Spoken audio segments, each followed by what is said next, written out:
Hey everybody, welcome to Obscurities and Miniatures. We're back with a new Mecha Musume action figure girl mecha kit, however you want to describe it, from Eastern Model, which is where the ATK girl line comes from. Fenrir here being the latest release. It's actually been a while since she came out, but I've just been very slow, and as you can see by the size of the box that I can't even fit on the screen, it's going to take some time. So, Fenrir obviously being a very wolf-themed kit. You can see she's got the typical armor, she's got the big tail, head, giant claws that are totally removable. We've got all kinds of options here we can build. Tail's got like special parts that open up on it and stuff. It's got this big crazy spear thing with the full moon on it. And if precedent has anything to do with how these kits go, we're going to have a completely unarmored version of the figure in 1/12 scale available as well, with all the typical facial expressions that you can remove and choose to your heart's desire.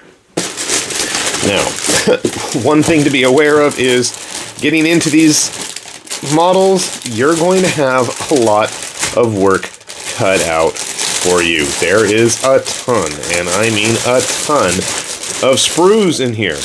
And posable option parts. I thought I saw a base at some point. I mean, just tons and tons.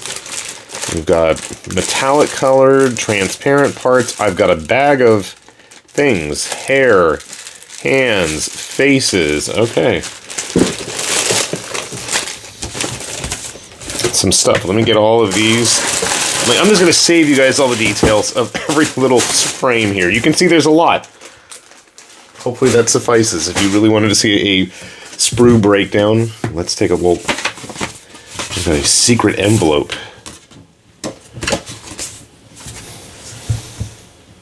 I guess it's just a postcard thingy with her skills. I mean, it almost looks like video game RPG stat blocks, skills, point spreads, stuff like that. Let's take a look at the interior of the instructions. Interestingly enough, it's in both English and Chinese, not Japanese though. We have all of the extra facial expression decals, you want to do it yourself, and a whole bunch of decals as well, and a part sheet if you need to order extras. Okay, so here's the beginnings, 3 pages of part breakdowns. Not even including any multiples. It's what? And there is a base included. Good. So yeah, it looks like we're going to be building the basic version of her first, and then we're going to be building, see, right there, we've got then the armored version. So you don't need to swap parts, you actually end up with 2 figures, which I think is kind of cool with a lot of these kits. You get a lot of value for your money, especially if you have multiples of them, then you can mix and match all the parts you want. It's getting very detailed by the end of it. And I do think it's kind of neat how everything has all these various options of how you can display it, play with it, design it, customize it. One of the neat things, I believe, if you ordered a variant limited edition, was she came with a cape, cloth cape. Not a huge deal breaker for me, but it is kind of neat to have. If you're interested, you might want to take a look around. I want to say that was one of the variant colored versions of this kit. You can see here how everything is going to break down. Maybe I'll actually try putting all of the decals on. I've got the tools. I've got some nice, very fine-tipped pliers, tweezers, whatever to help with that, but I just am lazy and don't want to bother. We'll see. Give me a sec. We will show you the results in just a moment, and I'm going to go get started on this. So sit tight. And here is Fenrir. Take a closer look. In terms of build, this kit took me a while. I'm not gonna play around. It really took a while. Part of it was all of the undercuts involved. The other part was, well, you'll see in a sec when we actually look at the armored parts of her. They're just made out of so many small little subsections. It took forever. It took me a few days, and I mean, that was just the only thing I was working on, really, and it just seemed like I was never making any progress. You are going to have a bit of a challenge balancing her with these tiny feet. That is a case that has been prevalent since the very first of the ATK girls came out from Eastern Model. I mean, you know, overall, the posability is pretty good. Definitely on par, if not equal, if not better than some of the Kotobukiya stuff that we've seen in the past with the frame arms girls. My only concern here is, and you can see things are a little wobbly, and I fear that just because of all the plastic on plastic, and growing up having built plastic on plastic kits with no polycaps or anything like that, I always fear for the quality of those joints. But I mean, she is posable, she is able to stand on her own, which is more than I can say for some of the Suyata kits that I've built. I just have not had very good luck with them. Eastern Model stuff tends to be a little bit more durable. But to me, this is just like a bonus. The real star was the actual armored form, and as I'd said before, we do have both versions included, and this is just a whole lot more impressive. You do have that option of both, at least I did, and I don't know if that was like a pre-order bonus, the translucent blades for the moon, and then the orangish tinted bronzy claws. I went with the silver, I wanted to go traditional. She's a bit lopsided, and she is able to stand on her own. Having the base makes things a whole heck of a lot easier. And as I mentioned, so all of these armored parts on her just took forever. There's all kinds of little flaps that open and close on the tail. But again, because of... Oh, that's not supposed to come off. We'll fix that later. Because of that plastic on plastic joint strength, I am quite concerned of how much degradation there's going to be as I fiddle with things. That moon does actually come apart and turn into a pair of blades. I'm not going to mess with it because then I had to go back and fix it, and I don't want to. Not a whole lot in terms of extra accessories with this kit, but to me that was okay. The moon blade, obviously you can take those apart, and then somewhere around me, I don't know where I put it, there it is. She also has a spear, and then you can take those two blades and attach them as well to the spear itself. So that's about it. If you want to, I was going to say, you need to do some part swapping, which was kind of a surprise. Let me see if I can just... So on the armored arm, you can see there's a little joystick lever thing.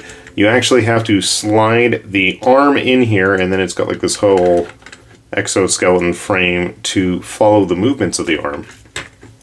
But in order to put that on, you have to actually unattach these hands, arms, the whole thing, and replace it with the basic version's arms, which I thought was kind of cheesy and lame, but it is what it is. Personally, I'd rather have everything, you know, good to go all as it is. But that's just me, and as you can see, like I said, it is quite possible to get it posed and able to stand on its own. Not a big deal in that regard. Again, also, I mean, there's like little flaps that open and close all over the armor joints. I'm not going to mess with it because, as you already saw, the pieces start falling off if I'm filming, so I'm not going to really bother. For the typical measurement, that is a 1/124th Gundam, and then with one of Bandai's 30-minute sisters, so you can see they are quite large figures. What was the scale on the box? I want to say 1/12. So they're pretty good sized figures. Assuming at that scale there might be other accessories available. Let me see. Got Kamen Rider Black always standing here. All my other Kamen Riders have been taken by my child, but Minami Kotaro is always ever present. So actually the figure rise is about almost 1/12 scale looking, isn't it? I mean, judging by the sizes. Of course, he's in armor, whereas these aren't. Maybe he's closer to 1/10 scale. I don't know if there's an official scale on the figurized standard models from Bandai. Let's move some stuff out of the way here. Grab a few other kits so you guys can get a good look. I know I'm not playing around with the joints, but yeah, like I've said before, they are completely posable, quite posable. I found one of the first ATK Girl models, the Azure Dragon.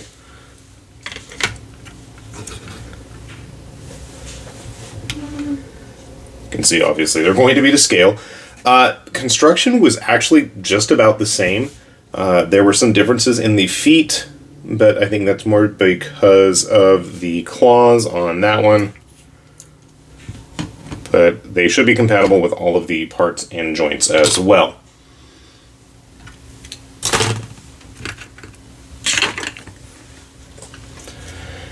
I don't remember who made Athena, but I had a lot of problems with this kit wanting to stay together. And now she doesn't want to stand, of course.